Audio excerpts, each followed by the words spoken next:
Ka waduogo pacho kae, wayudo ni jopur mar chai maya e kaunti ma Nyamora ywak kaluwore gi chudo mapiny magiyudo kaachiel gi telo marach.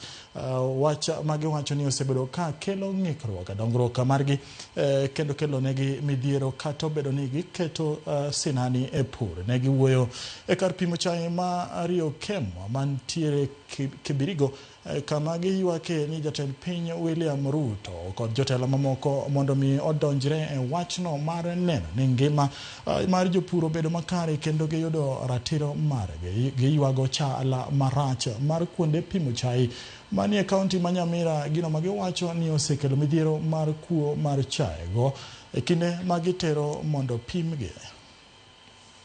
Kaa nje, hapa ni nje, sio ndani ya nyumba, ni nje. Alafu mnaona chai tunachuna ni msuli. Saa ile pana anakuja hakuna pesa. Pesa ni kidogo, ni ndogo sana.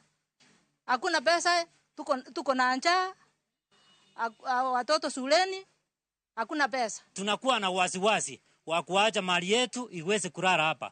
Tunaomba viongozi wetu, waheshimiwa wetu, wakiongozwa na commissioner senator waweze kutusaidia vile ambavyo amekuja kufungua mradi wa kutuletea kutusaidia kwa matofali ili tuweze kujenga permanent house so that we stay in a safe place ili hata mali yetu iweze kuwa katika mikono safe. Ikiwa mkulima anapata shilingi 2,200 kwa mwezi, jameni huyo mtu ataishi namna gani?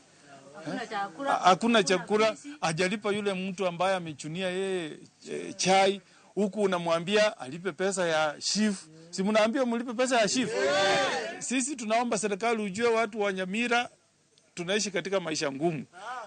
Wakulima wote wa chai penye wapo walipe shilingi 300 peke yake kwa maneno ya shift.